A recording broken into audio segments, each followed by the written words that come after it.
Good evening, and welcome to Harvey's Festival of Fear. I'm your host, Harvey, and tonight we're showing a classic horror, sci-fi, cop, drama conglomeration here, starring Lon Chaney Jr. The Indestructible Man is about the Butcher, the character that Lon Chaney plays, who is put to death but quickly brought back to life by an electricity experiment.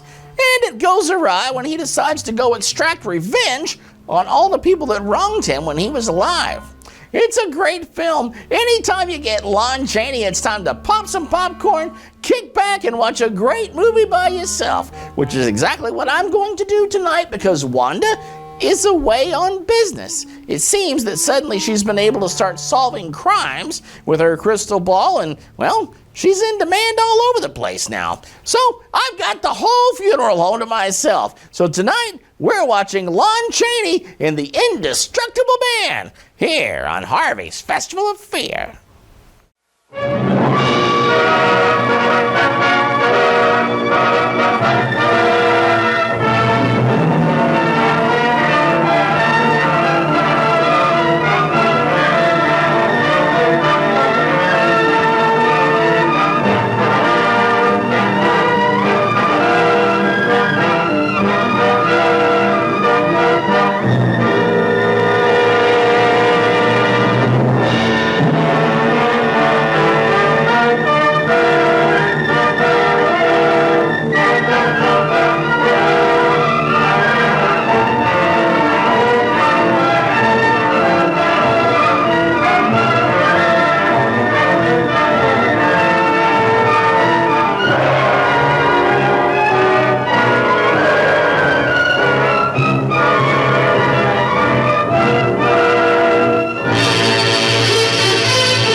Dictating the wrap-up on the Butcher Benton package. I'm Lieutenant Dick Chasen. This hadn't been a routine case, and to find the answer, I've had to put a lot of little pieces together. It began on the day most cases can be called closed. It was the day before the Butcher was to be executed. He was visited by his attorney, Paul Lowe, in the death house. It was at this first meeting the Butcher Benton case took its first switch. That's it, Butcher. The evidence against you is so strong, the governor turned down your appeal. You're a rotten liar, Lowe. You started railroading me from the beginning of the trial. And now you're still trying to throw me curves. Look, I don't blame you for being edgy, but get this straight. I didn't double-cross you. I never worked harder for a client. You mean you never worked harder for a client to get him sentenced? You're a fool, Butcher. If you hadn't tried to double-cross Squeamy Ellis and Joe Marcelli, they wouldn't have turned state's evidence against you. But you had to get greedy. You wanted to keep the whole $600,000 for yourself. Well, the boys got sore, and I don't blame them. It was all your idea. You planned the whole job. You hired us. When you found out I'd staged the money, you decided it was time for me to die. You got those two crumbs to turn state's evidence on me. You stinking rotten mouthpiece. We both know that isn't true, Butcher. Now look, what's the sense in not giving me the money? It's not going to do you any good. Well, I'll have the satisfaction of knowing that none of you three crumbs are going to spend it. What about Eva? Don't you owe her something? You tell me where the money is, I'll see that she gets your share. I've got a different idea. I'm going to kill you and Squeamy and Joe. Then I'll take care of Eva myself. You thick-headed ape, you're gonna die tomorrow. Remember what I said. I'm gonna get you, all three of you. Even for you, Butcher, that'd be quite a trick. So long, dead man. Remember what I said. I'm gonna kill you, all three of you.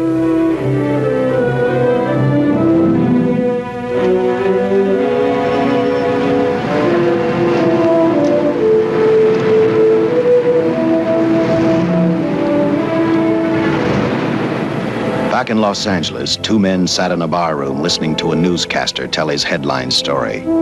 He played up big the butcher's threat to kill Paul Lowe, Squeamy Ellis, and Joe Marcelli for their having turned state's evidence against him. Squeamy Ellis didn't seem happy over the butcher's threat. Neither did Joe Marcelli. But they had figured, once a dead man, always a dead man. But this was one time everyone was in for a surprise, including the entire police department.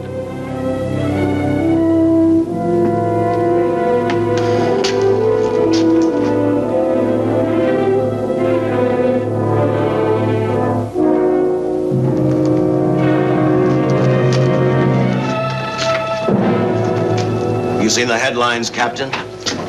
Teletype just came in from San Francisco. Butcher's execution is set for 5 o'clock this afternoon. And like the newspapers say, he still refuses to talk about that stolen money. Well, I still have hopes of coming up with something. That's what I dropped by for, Dick. With Butcher's execution, the department's marking it case closed. That means you'll be reassigned. I've spent a whole year trying to break this case. As far as I'm concerned, Butcher's death is just the beginning. Of course, I can't prove it, but I think that Paul Lowe was the top man. And even though I have to keep working on it while off duty, I'm going to get Lowe, Squeamy Ellis, and Joe Marcelli. Okay, Lieutenant.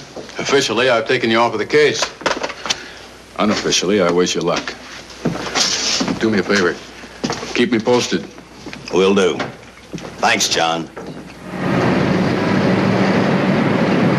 I headed for Eva Martin. She worked in a local burlesque house.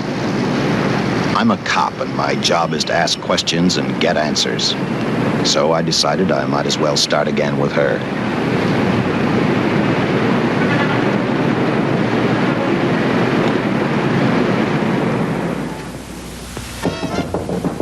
Come in. Oh. What do you want? I'd like to talk to you. Talk? You're a cop, aren't you? That's a good question. I can't even find a 3-ton armored car, let alone the $600,000, and I've been on the case a year. I've told you, and I've told you, and I've told you. I don't know anything about the money. I never did. Benton's gonna be dead in a little while. I thought it might make a difference. I never knew anything about the money. Call me dumb. I didn't even know Charles was in the rackets until the trial. Now, take it easy, kid. You're on, Eva.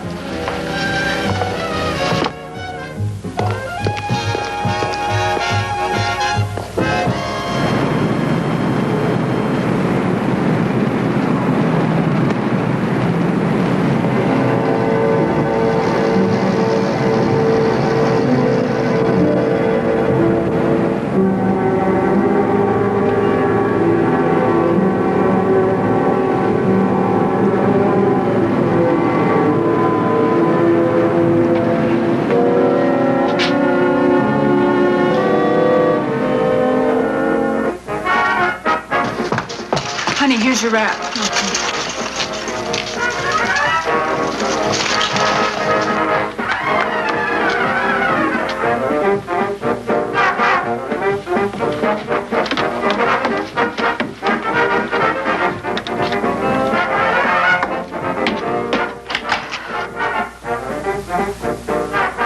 A few moments ago, Butcher Benton, without revealing the whereabouts of the $600,000 stolen in the armored car holdup, paid for his crimes against society in the gas chamber at San Quentin.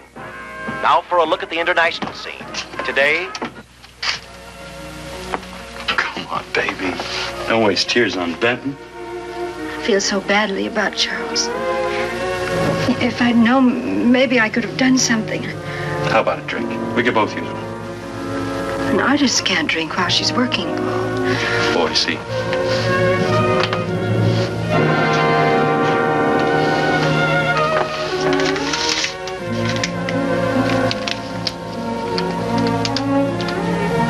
What's that?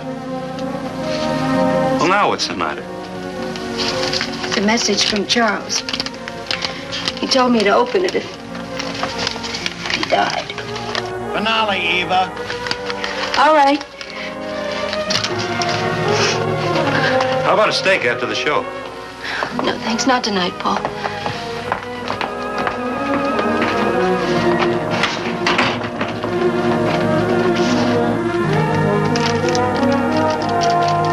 didn't find out until much later, but Paul Lowe, in opening the letter the butcher had given Eva, found a map outlining a section of the city sewer system, and clearly identified was the spot where the butcher had hidden the stolen payroll. He replaced it with a $50 bill. I guess he figured $50 to gain $600,000 was not a bad day's work.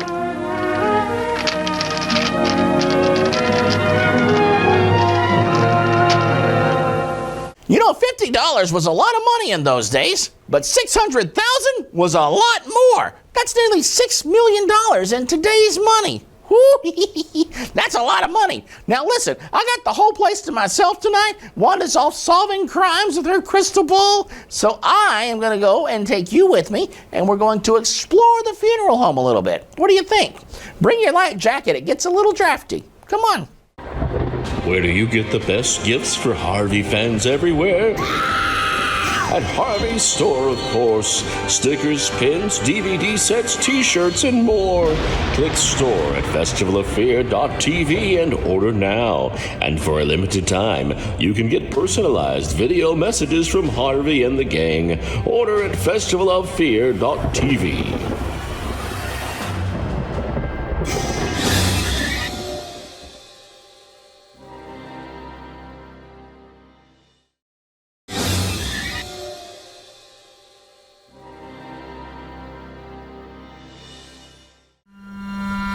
We're back here on Harvey's Festival of Fear, and we're snooping around here at Fast Freddy's Funeral Home and Fried Pies. You see, Wanda has suddenly gotten a little bit famous in the crime-solving community with that crystal ball of hers, and I decided to slip in here and investigate why that thing suddenly started working. There's got to be some kind of trick to that thing. Huh. Nothing under here. Weird. Hey, what is this? It's got a note under it. Dear Harvey, I'm sorry I can't be here for your Ask Wanda segment of the show, so I left you a little something to remember me by. I hope you enjoy it and think of me often. Your friend, Wanda.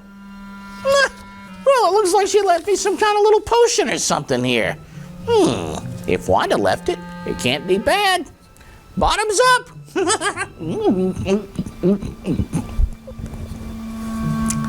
Well, it's not the most tasty thing I've ever tried.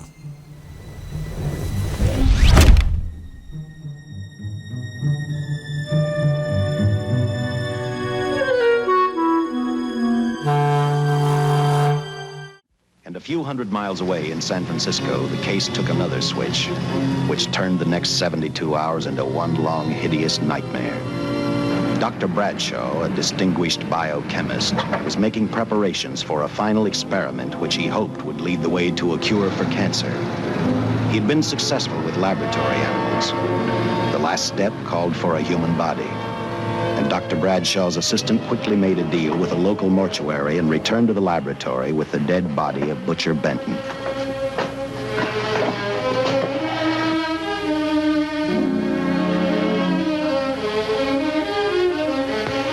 You made good time. Well, I didn't waste any. Any trouble? No, I just handed the money over and moved the body into your station wagon. That was that. Good. Get a syringe.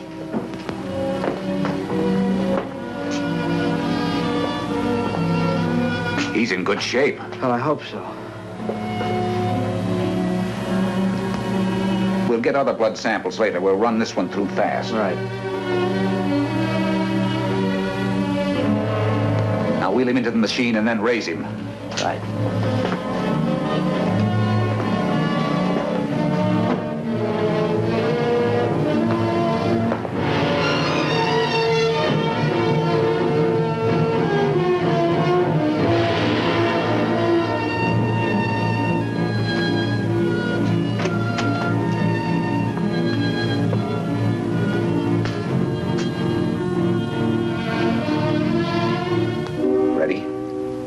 You mean you're going to give him 287,000 volts? Yes, yes.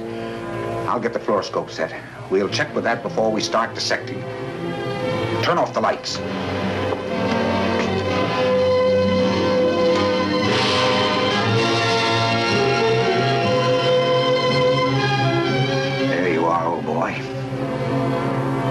respond properly and my theory is sound, you'll be more famous dead than alive. Throw the switch.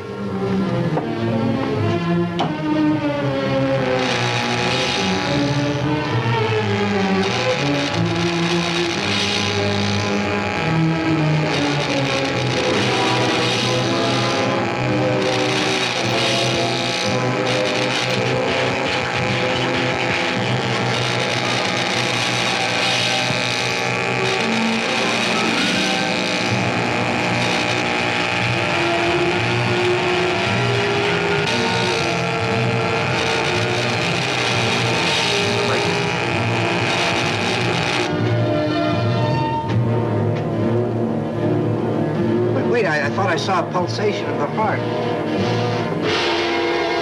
You're right. Dr. Bradshaw is beginning to breathe. You've brought this man back to life. No. The heart muscle has simply responded to a terrific electrical shock, that's all. Yes, but it does prove that the cells still function. Dr. Bradshaw, he is alive. A shock reaction, it can't last. His cells are multiplying now, if your theory is right. We could keep that reaction going longer. But it's worth a try. Get the body out.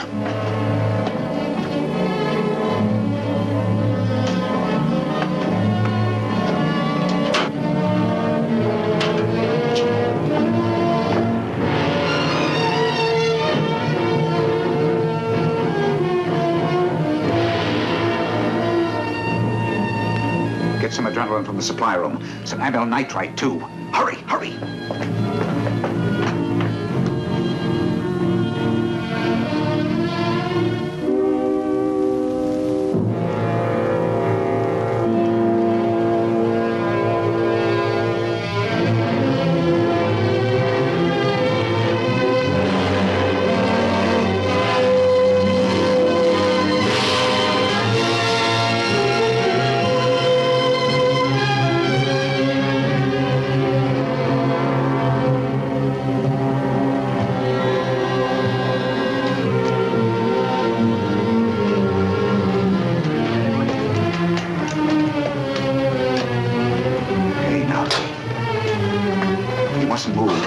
Your heart can't stand the strain.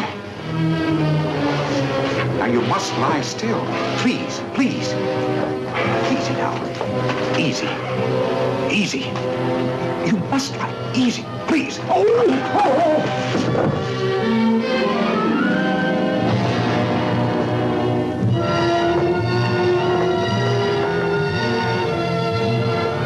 Dr. Bradshaw's experiment had given life back to the butcher. He tried to talk, but the electrical voltage had burned out his vocal cords. Yet it hadn't destroyed his brain. He knew who he was.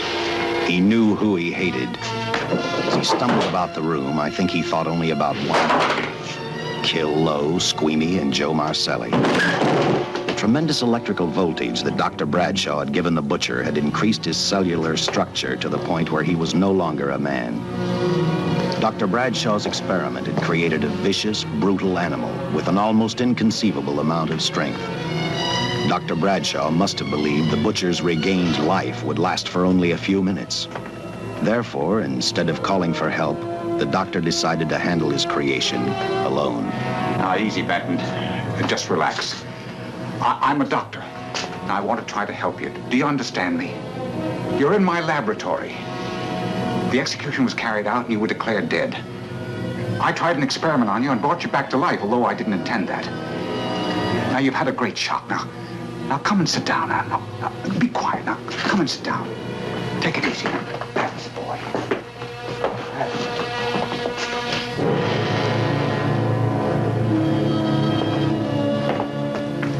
Careful. His reactions are violent. How do you explain this? Each cell must have multiplied 100 times, perhaps thousands. His strength is unbelievable. No, it's too late for the amyl nitrite. I want to get some blood samples, make some tests on him, find out what's happened. Get me a syringe.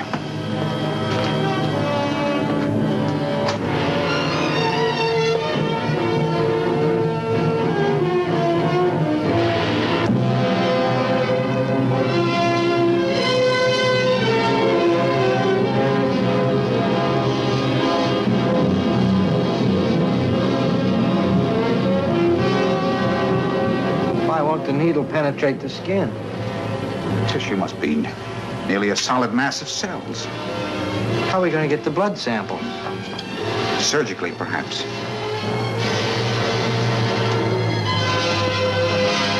Now, easy, man. Take it easy. You can't leave here now. I'm responsible for your being alive.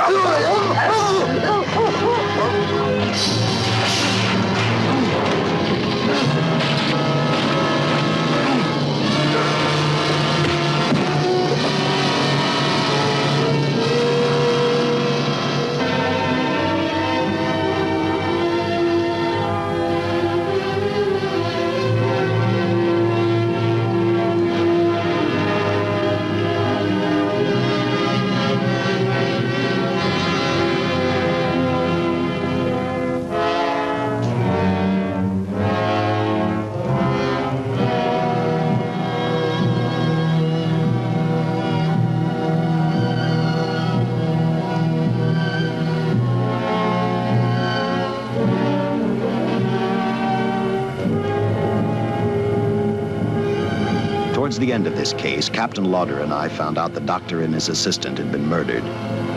But I'm getting ahead of my story. The butcher didn't know how he had been brought back from the dead, and he didn't care. All he knew, he was alive. Then this monster-made man started thinking about Los Angeles.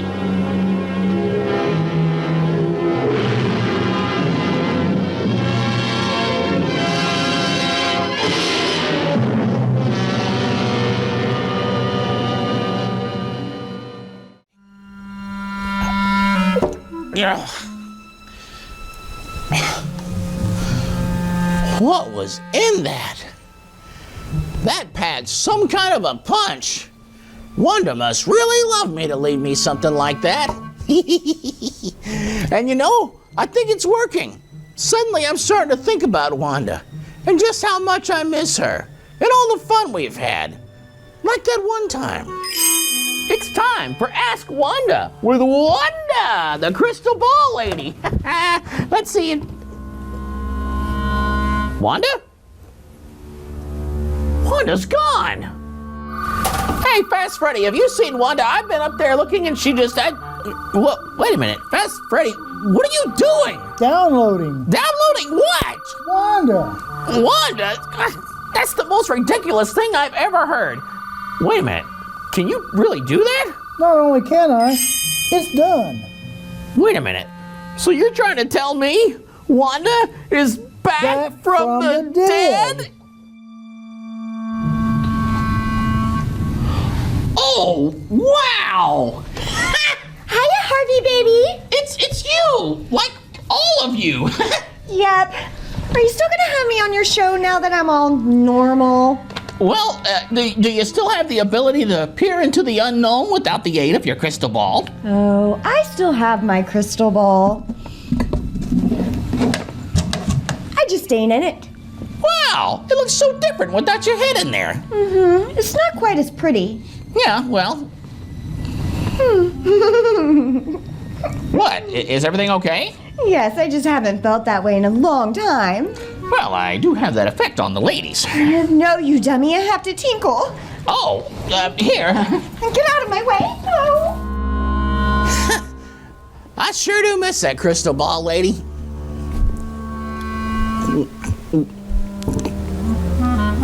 Ah.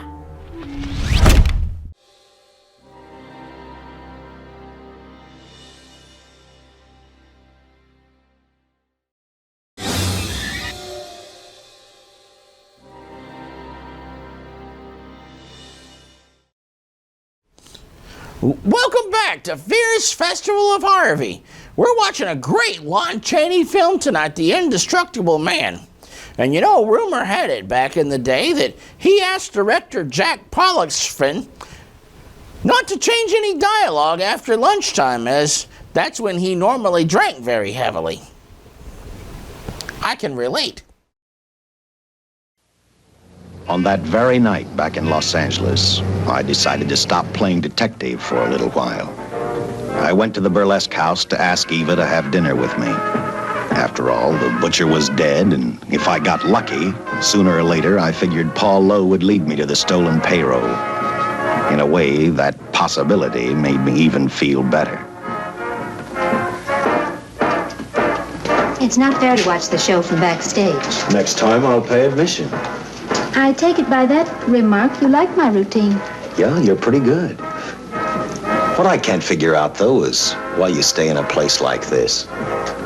It shouldn't be hard for someone like you to get a job in a class spot. If you weren't a detective, I'd be willing to bet with a line like that your next remark would be, how about dinner?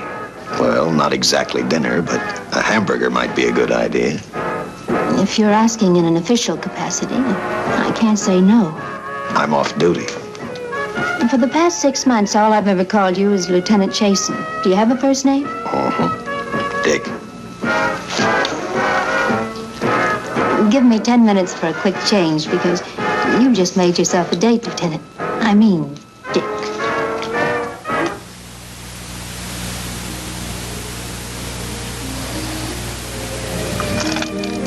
You know something, Dick? I haven't had hamburger in the front seat of an automobile with a guy in a lot of years. Well, from now on, we'll do it more often. It's funny. I always figured a policeman wasn't really a human being. I mean, unless he was arresting someone or trying to solve a case, he was unhappy. Shows you how wrong you are.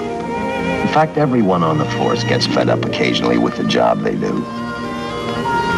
Maybe we're more human than anyone else. We see so much trouble, we get to hate the word. But as long as the world's filled with people, there'll have to be men who enforce the laws. What made you join the department? Now who's making with the questions? No, honest, I'd like to know. Well, it's really a very short story. When I got out of the Air Corps, I knocked around for a while. Well, I went to work for an oil company. One day, I went back to college on the GI Bill. Just before graduation, I noticed all about the police department exams. It seemed a pretty good thing to do with your life, so I took the exams, passed, then went on from there. If I ask one more question, will you give me a straight answer? Try me. Am I still part of the Charles Benton investigation? I mean, right now. I don't think so. As far as the department's concerned, when Benton was executed, the case was marked closed. But inside of me, that's not good enough. I don't follow you. Well, the $600,000 is still missing. And a fast-talking underworld lawyer like Paul Lowe is walking around a free man. Someday, no matter how long it takes, I'll get him and the money. Until I do, the Benton case for me is not closed. I give you my word, Dick. Charles Benton never told me anything about the money. Oh, I've been sure of that for a long time. But how did you ever get mixed up with anyone like the butcher? As trouble ever started, just happened. I had a roommate who used to date Benton all the time. One day she packed and left for Chicago. Benton carried a torch for her, and he used my shoulder to cry on. First thing I knew, we were having dinner together, and a few weeks later, I was labeled by the police as this #1 suspect and Benton's girl, but it was never like that. I made only one mistake. I felt sorry for him. You mean, until he was arrested for the robbery and the killing, you had no idea how he earned a living? I know this is going to sound crazy, but I only went out with Benton a couple of times, and all we ever talked about was Madge, my old roommate. The last time I saw him, he tried to get too friendly, and that's when I told him he had the wrong girl. But like I said, I'd already made my mistake. What about the burlesque house? How do you two fit together? You sound like a lot of other people. I left a small town a couple of years ago because I won a beauty contest, and the first prize was a screen test. After which, nothing happened? That's right. Only it was pretty rough. And then one day I read an ad about girls wanted for a burlesque show. I auditioned and I got the job. You know something? It's like any other job. If you're looking for trouble, you can find it even in a schoolroom. Well, when the screen test didn't work out, though, why didn't you go on home? Well, first you have to have a home to go back to. My folks are dead, so Los Angeles was as good as any place else. I don't don't know about you, but I do 8 shows a day, and at this hour I'm bushed. I know what you mean. Mind if I drive you home? No. And I'll tell you something else. I haven't minded anything about tonight. Not even the hamburger. I kept playing tag with Lowe. He made 4 telephone calls. 3 of them didn't interest me, but one did. The one to Joe Marcelli. I watched Joe head for his meeting with Lowe, and for some unknown reason, I began to get the feeling that this case was finally about to explode in my favor. You see what I mean? Well, look at that, will you? I seen him stagger on 2 legs, but he's doing it on 4. Shut up, you flea bag. Well, look who's calling names. At least I ain't a squealer, a stoolie. I warned you before. All right, Harry, that's enough. I'll take care of him. I want to talk to him. Okay, Mr. Lowe. But any future business you've got with this psycho, take care of it upstairs in your office. He keeps showing around here, sooner or later he's going to get slugged, cripple or no cripple. All right, shut up, Joe. Sit down.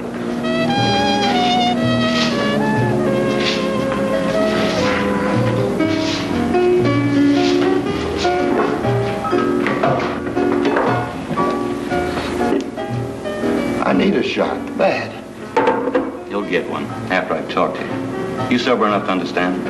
Yeah, I run out of dough. No wonder. Look at you. You used to be the best torch man in town. Now I don't think you could crack a safe if you knew the combination. No jobs. Nobody wants me since I turned states on Benton. That's your doing. You taught me. All right, quit crying. I got a job for you. If you can stay off that stuff long enough. You know I can if I've got a job. How much? What is it? There's $2 grand in it for you. Where? Right near where he pulled the job. You interested? $2 grand ain't much out of 600,000. There'll be other expenses. Besides, that money's plenty of it. Now, you want it or do I get another boy? I'll do it. How soon do you want me to go to work? Set it up for tomorrow night. Call me before noon. I'm going to the races. 1. And that's all the job's over. We're watching Lon Chaney Jr. and the Indestructible Man here on Harvey's Festival of Fear, and we'll do more of that right after this. Where do you get the best gifts for Harvey fans everywhere? At Harvey's store, of course. Stickers, pins, DVD sets, t-shirts, and more. Click store at festivalofear.tv and order now. And for a limited time, you can get personalized video messages from Harvey and the gang. Order at festivalofear.tv.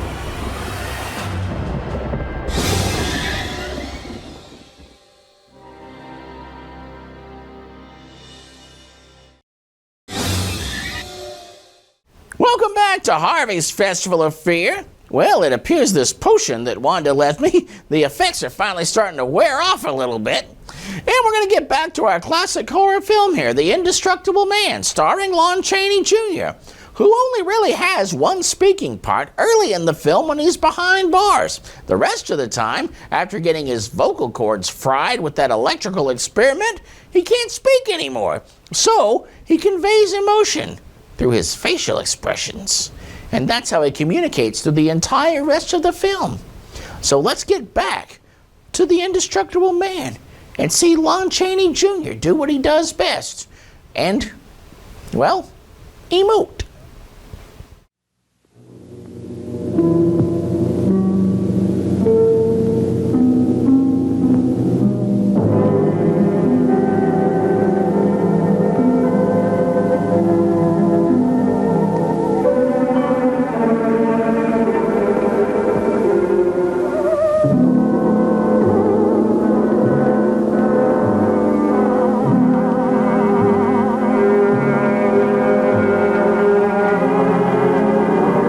Was walking slowly toward Los Angeles. He'd traveled through wooded hills to prevent being seen by anyone. Finally, he came to a quiet road. He stopped to get his bearings. And then he saw her, and he saw something else. An automobile. For the butcher, that rang a bell.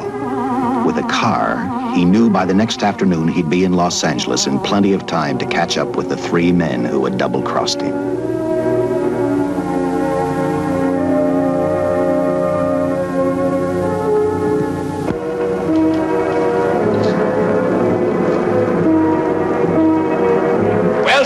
real gentleman to be helping strangers in distress. I hope you don't mind me using the babe here as bait. Quite a dish, isn't she? But that's what she gets paid for. Bait, that is. Yes, sir. She's a real shaker artist of my outfit. Carnival man myself. Just call me Connie.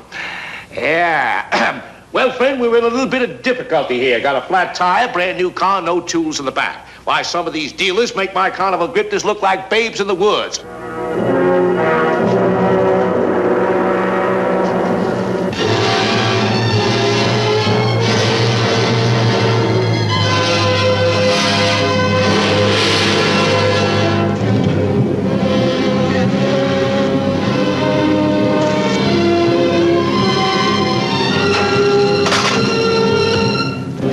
Holy. Say, who you with, friend? Let it down. Let it down. No matter who you with, friend, believe me, I can do better for both of us. I'll make a fortune for the both of us. Oh.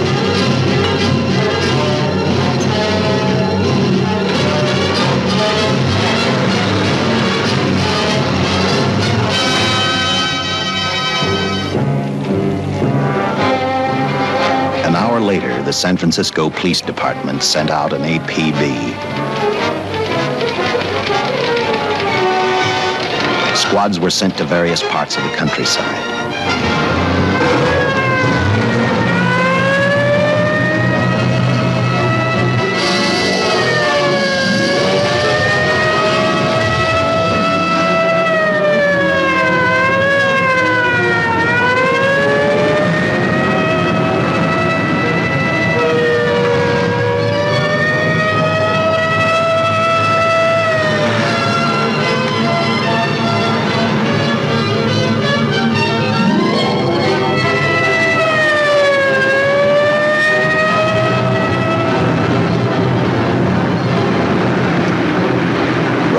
Were thrown up to catch the cold-blooded killer the hysterical girl had described.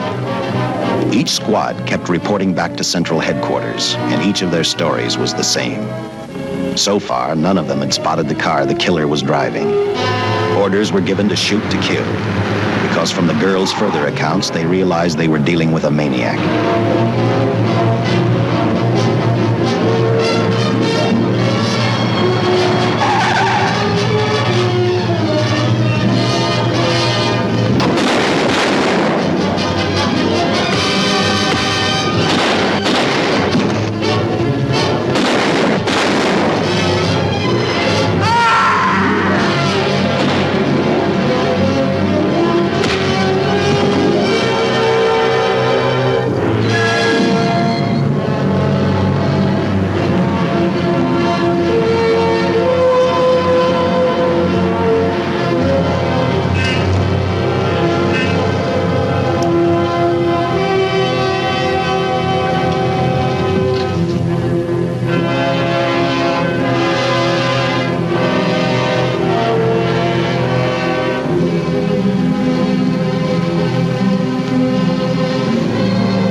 This information will answer all of your questions. If I can be of any further service, let me know. Sincerely, J.I. Louder, Captain Police, L.A. Here's another all points from CHP, Captain.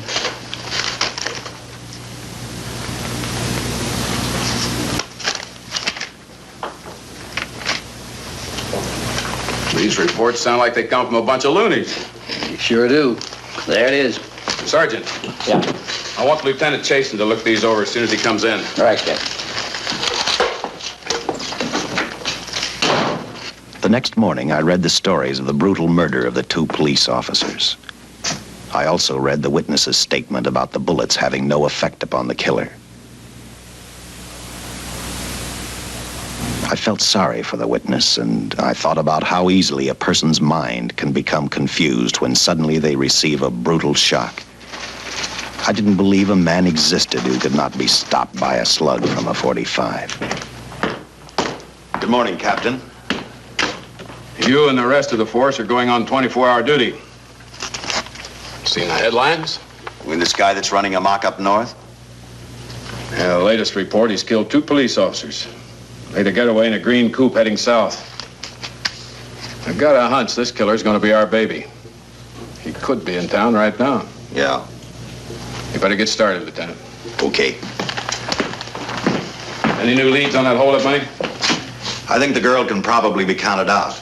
If any of the others are wise, they're keeping mighty quiet. Well, let it ride for now. The whole force is going to be on the spot until we catch this killer. Newspapers will have a field day.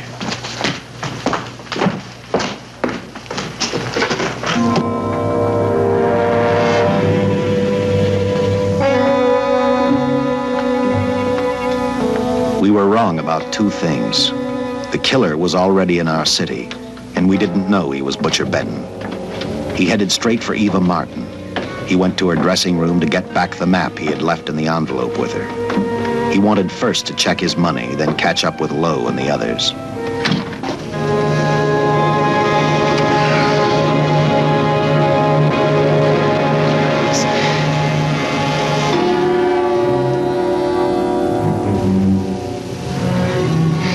Can't be.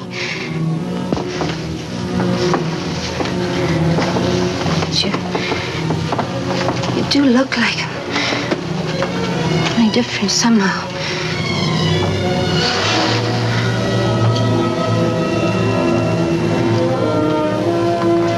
It is you. Why didn't somebody tell me? What's happened, Charles? Those look like bullet holes. Are they?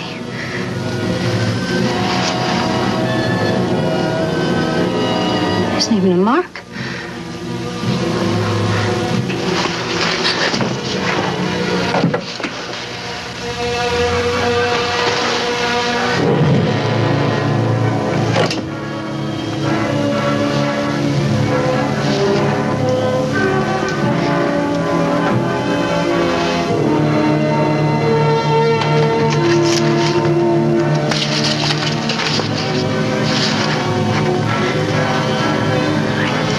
I opened it like you told me, and I found the $50.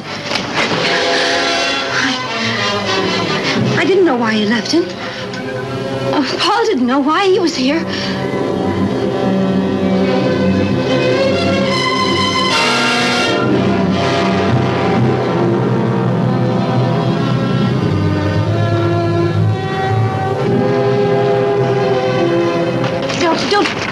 Don't think crazy. The name of Paul triggered his hate. He left her dressing room and started for Squeamy Ellis and Joe Marcelli's place. Because he knew, with them out of the way, Paul Lowe couldn't open the strong box where the money was hidden. He thought of Squeamy and Joe first. He was saving Paul Lowe for last.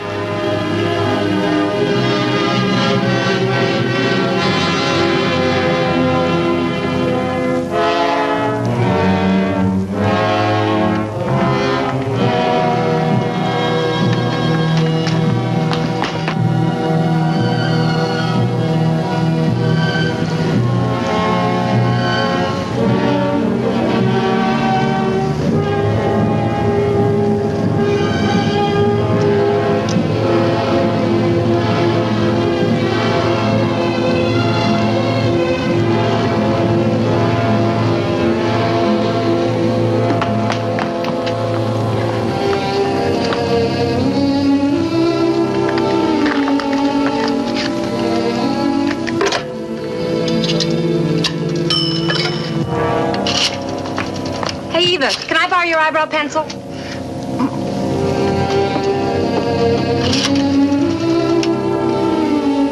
Operator, get me police headquarters.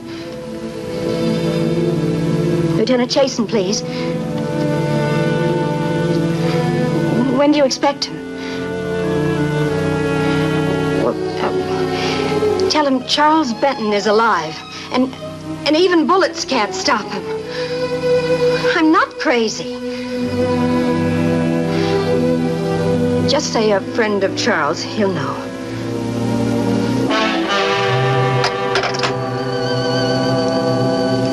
You know, it's not every day a guy comes back from the dead and goes by to visit his girlfriend at the cabaret, but that's exactly what happened right there.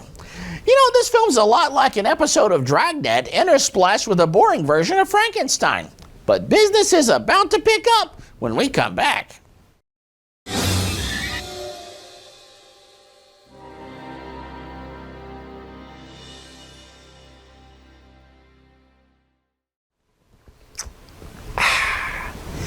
You know, I don't know what's in this potion that Wanda left me, but it sure is good. It helps me to reminisce, to think back on a time when she couldn't just take her crystal ball and run, because she was in it. This is Wanda, the crystal ball lady. Wake up, Wanda. Oh, hiya, Harvey, baby. What's cooking, creepy looking? Well, what's cooking is it's time for your segment of the show, Ask Wanda. Ah, yes, giving common people access to my infinite psychic wisdom. More like, I don't trust my shrink, so I'm gonna ask the floating head on TV. Whatever. All right, tonight's question comes from Eddie in Dallas, Texas. And Eddie writes, Dear Wanda, what is a shrew and would it make a good pet? Well, Eddie, a shrew is a small mole-like creature about the size of a mouse. They live all over the world with the exception of New Zealand and Australia. Very interesting. So how about a pet? I would, Harvey, baby, but I ain't got no hands. That's not what I'm talking about. Eddie, he wants to know if a shrew would make a good pet. Oh, yes, Eddie. If you like furry little creatures running all over your house, they would make a great pet. Or you could just stop cleaning for a while and wait for a rat infestation.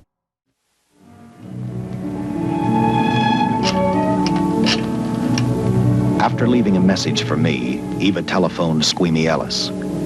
She tried to tell him the butcher was alive and on his way over to kill him. Squeamy didn't believe her, and in a way you couldn't blame him. Who in their right mind would believe a man had returned from the dead? What Squeamy actually believed was that the butcher, before his execution, had hired a killer to carry out his threat.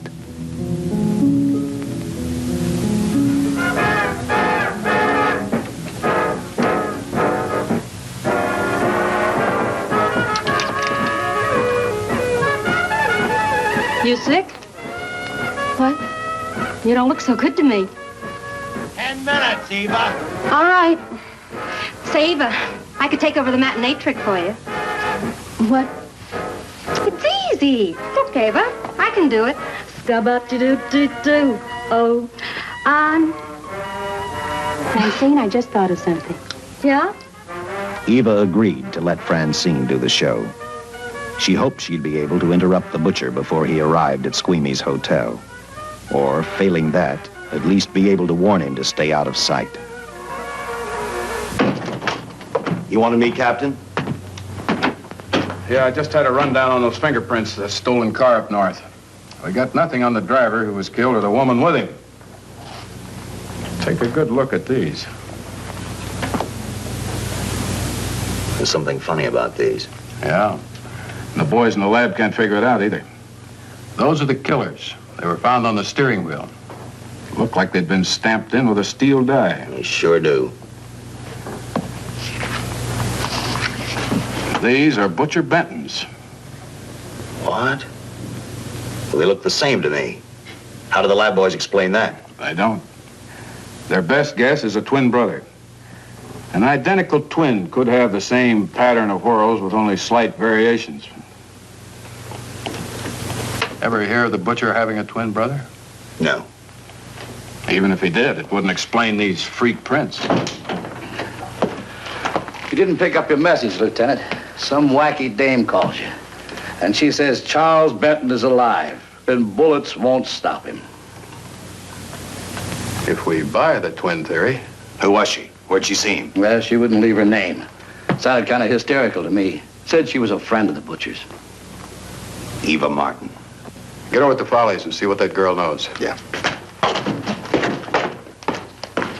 Some guys have all the luck. I never drew an assignment to the Follies.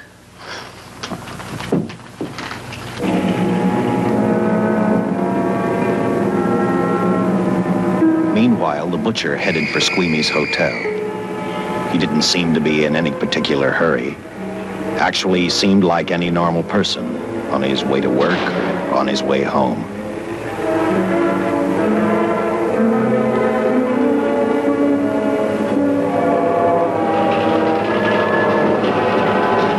He rode up Angel's Flight, arrived at the top, scanned the hotel building, and then noticed the only exit from Squeamy's apartment, a fire escape.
Butcher was figuring his next step, and as he looked at the dead cop, he thought about Paul Lowe, the next man on his list.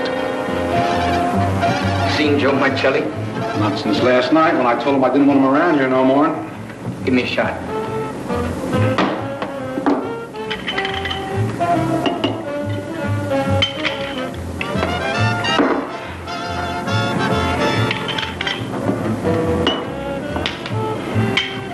Look, I need help. Just found out that Benton's hired a killer to get me. He's after Joe, too. Then drink up and get out. I don't want no trouble around my place. You're a real pal. Drink up and get out, I said.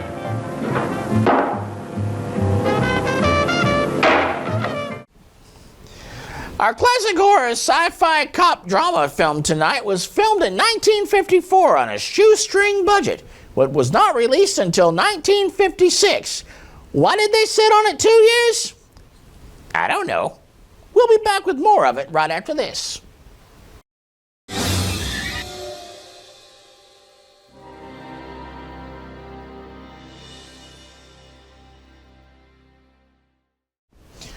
Welcome back to Harvey's Festival of Fear.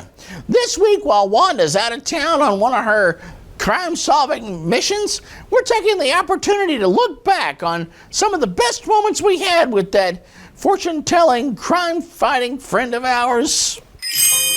Wake up, Wanda. Harvey, what is that doing here? Oh, that's a long story. Harvey, I know that coffin. Hey, did you know the creepy headless lady that was in it? Yes, Harvey, that was me. You? Well, the rest of me. Oh, wow. Harvey, where's the body? Well, it was following us around, and then it followed us outside, so we locked the door. Last time we saw it, it was wandering down the interstate. Harvey, she's coming for me. There's only one thing that can stop her. An 18-wheeler with bad brakes? No, me. You have to get that body back in here. Oh, dear.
Operator, get me the police!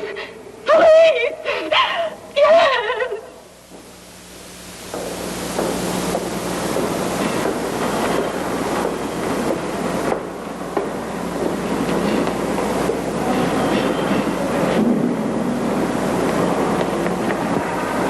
What's happened? A guy named Squeamy got thrown from the 5th floor.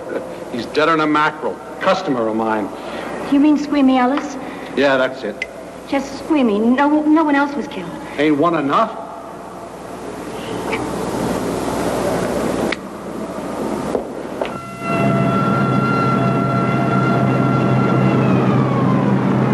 I tell you, the bullets never even phased him. He must have been wearing a bulletproof vest. God help us when the papers get a hold of this. Keep an officer on duty here till you hear from me. We'll get a stakeout on Joe Marcelli. I'd like to talk to Joe. Lauder, I'm going to call San Quentin. Suppose Benton is alive. Every available man's been put on the case now. Yes, sir. All right. All right. Anything new? Report on Dr. Bradshaw, owner of the station wagon. The San Francisco police located his laboratory in the basement of an electrical power receiving station. Bradshaw, what's he know? He's dead. And another man, too, his assistant. The lab is a shambles. But now we're getting some action from San Francisco. Benton's body never arrived at the mortuary where it was supposed to go. An attendant there finally broke down, admitted he picked up some quick cash by handing the body over to a man he was unable to identify. The man was driving a station wagon. Blasted man, the chief's on my neck, and the commissioners are on his, and the mayor's on theirs. Now, am I supposed to tell him that our killer is a dead man? They found a notebook in Bradshaw's lab. It ties his experiments in with a Professor Dwiggins at Caltech. I hope to hear from Dwiggins soon. Captain, report from the valley on a hysterical woman. Reports the presence of the killer. There's the location. Let's go. Interesting little name drop there in that last scene. Lieutenant Chasen mentions going to Caltech to talk to some Professor Dwiggins. Interesting, because Dwiggins is the real name of co-writer Sue Bradford, who worked on this film. I love it. We're back with more Harvey's Festival of Fear in just a moment. Oh, there it is. Where do you get the best gifts for Harvey fans everywhere? At Harvey's store, of course. Stickers, pins, DVD sets, t-shirts, and more. Click store at festivalofear.tv and order now. And for a limited time, you can get personalized video messages from Harvey and the gang. Order at festivalofear.tv.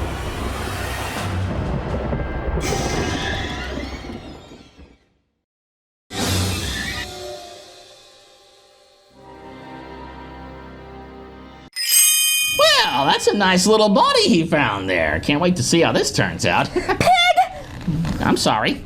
Oh, not you, Harvey, baby. I'm watching the 2028 presidential debates. Oh.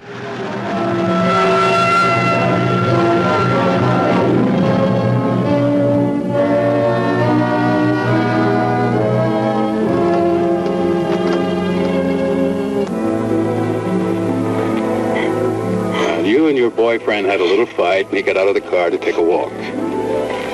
You noticed that he walked down toward the sump area in the direction where you'd seen those lights a short while before. What happened then, miss? Please try to tell us.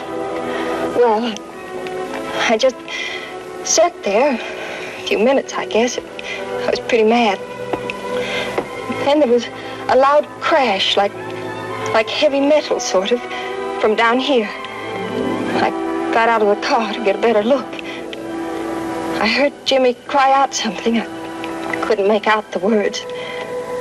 Then down here, in a patch of light, was Jimmy. And coming toward him was this man. Big man. Lifted Jimmy up over his head like he didn't weigh a thing. Jimmy screamed. Just once, before he broke Jimmy's back. I heard it snap that far away. Then I started running till I found this house. They let me use the phone.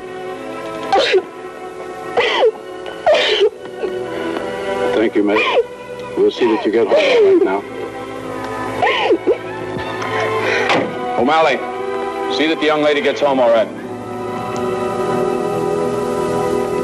Paul Lowe, while driving to his office, heard a radio commentator report the murder of Joe Marcelli.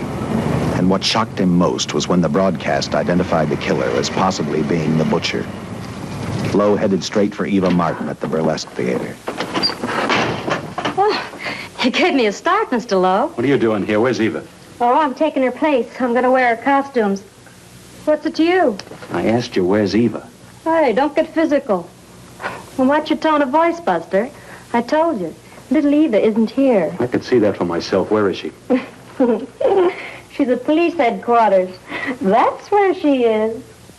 Yes, sir. No, sir. Captain Lauder's still with the mayor. The killer dropped out of sight. He was last seen in the Hollywood area. Yes, sir. We know he's dangerous. Every angle's being covered. Yes, sir. I'll tell him.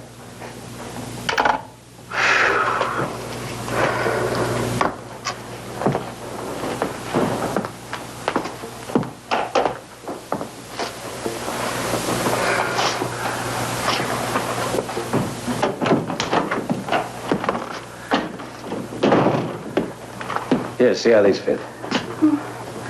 Low heels. I'm sorry. It's the best our wardrobe department can afford. Any idea how soon the captain will be back? Now, look, I'm going to see the captain. I'll have to wait here all night. Paul. Paul, Charles killed Squeamy and Joe. Joe, too? Benton? He's alive. I saw him, but nobody will believe me. I'm checking it. My guess is whoever killed them is on the trail of the money, Lowe. Now, maybe you'd better start talking if you know anything about it. I don't know anything. Did the butcher have a brother? No brother. It was Charles. I saw the tattoo on his arm. Look, I demand police protection. Where's the money, Lowe? You heard me. I demand protection. I know my rights. We put stakeouts on your office and home. Well, that's not enough. It's enough as far as we're concerned.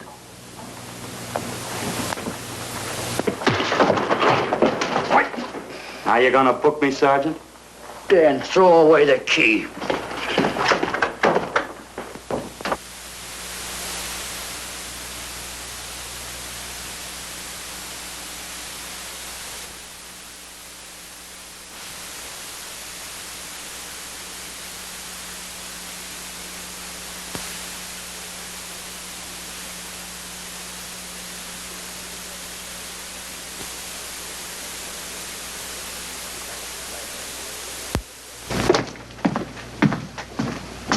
Thank you.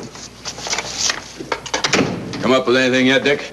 Oh, we've checked every hotel, motel, and rooming house in town. We've run a cross-check on every hangout butcher ever used. Net results, blank. This is incredible. We not only discover a dead man turned killer, but it's beginning to look like he plays ghost, too. He's somewhere in this city, and if we have to take it apart brick by brick, we've got to get him.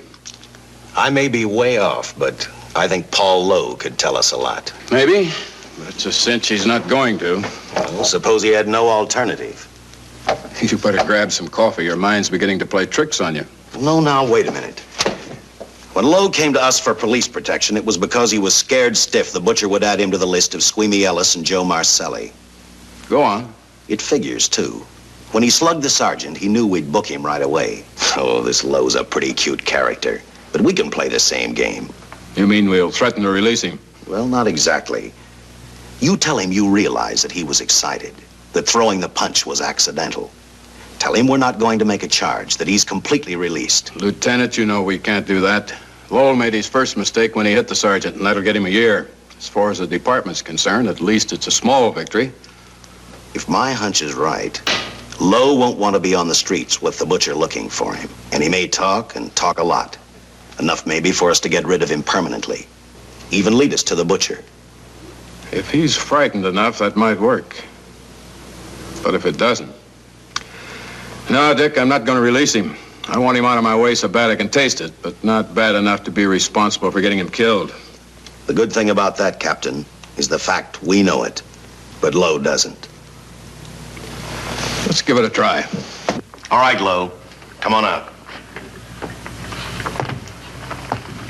I think you'll find everything in there. You're free to go, Mr. Lowell. Wait a minute. Who do you think you're kidding? You arrested me for assaulting an officer. Court, I'll plead guilty. With luck, I might get off with 6 months. For a lawyer, you're forgetting a very important point.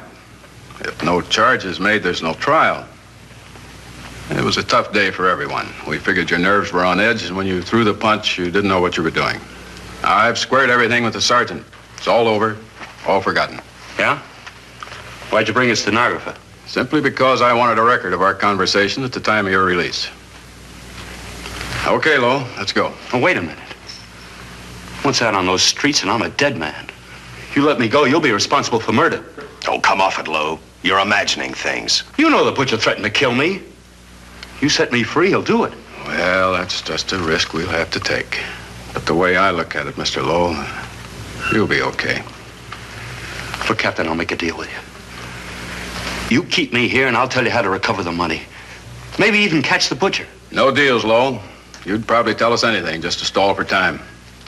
Come on, let's get out of here. Now, wait a minute. All right. I'll tell you the truth. Start taking this down. I, Paul Lowe, hired Butcher Benton, Squeamy Ellis, and Joe Maselli to pull off the armored car hold.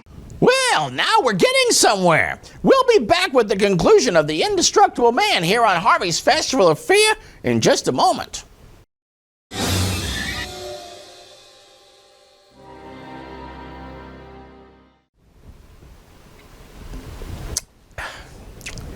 Whew.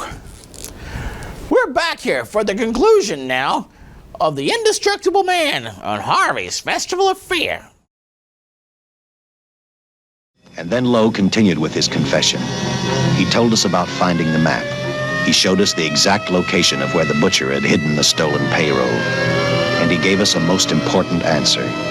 The explanation as to how the butcher was able to elude detection. His means of escape was the sewer system beneath our city.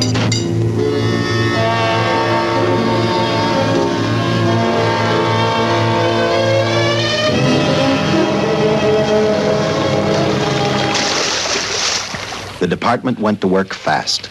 Every police squad in the city was detailed to cover a specific area. Every entrance and exit to the Los Angeles city sewer system of 700 miles was covered. Captain Lauder and I, along with several other squads, headed for the entrance where, according to the map, Butcher had hidden the money. Our job was to stop him, and that made me think of one specific question. When we found him, could this monster be stopped? I, for one, wasn't sure.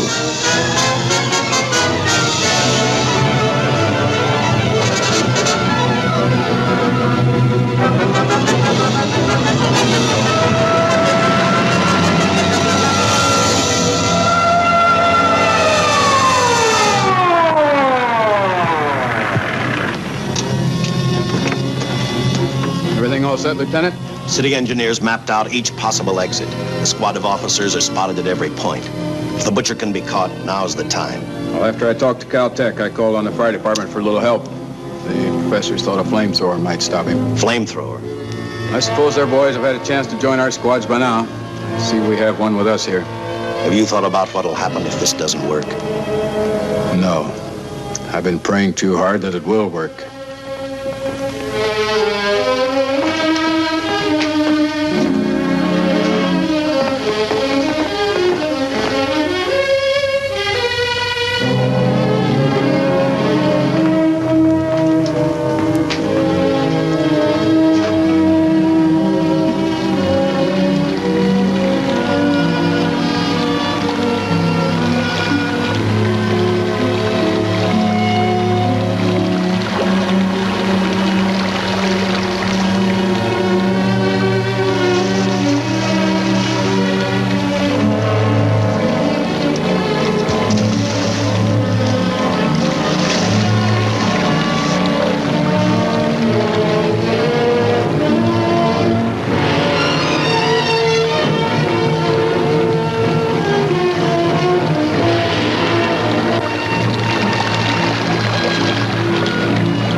This is where we split up.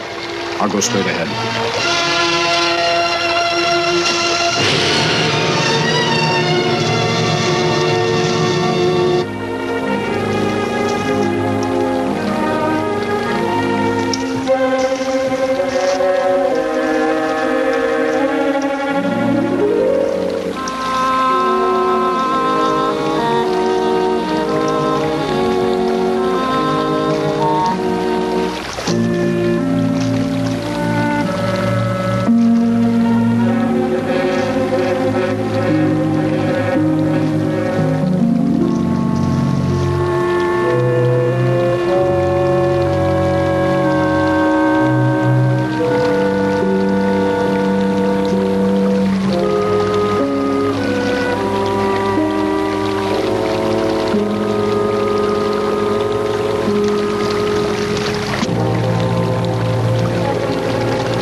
this map's right, we're off our course. We'll have to backtrack.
Let him have it.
And the tremendous shock of electricity that brought the butcher back to life destroyed him. The $600,000 stolen in the armored truck robbery has been recovered. Case closed. Well, here are the scientist's comments for your records. I had to fill in a few spots with my own guesses, but I guess that's about the size of it. Did you get any sleep? Oh, some. Not much. How's the girl today? Well, I called the hospital about an hour ago. She'd gone. Gone? Where? Well, she told them she was a working girl and that she'd been away from the job too long already. Quite a girl. Yeah. Say, how about that time off I've got coming? 48 hours, beginning right now. Get some rest, Dick.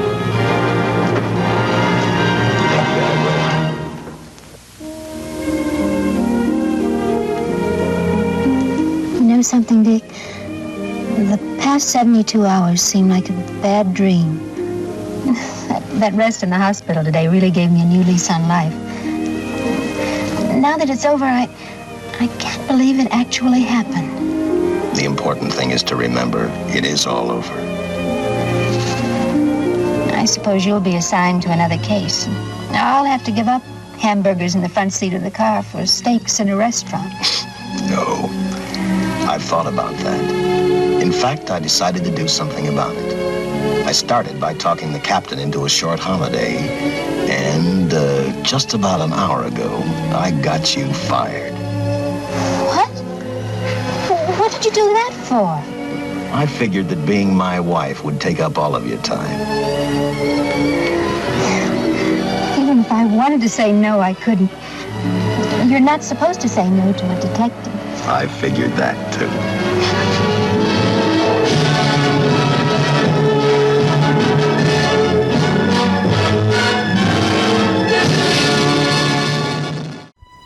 Oh, what a sweet ending.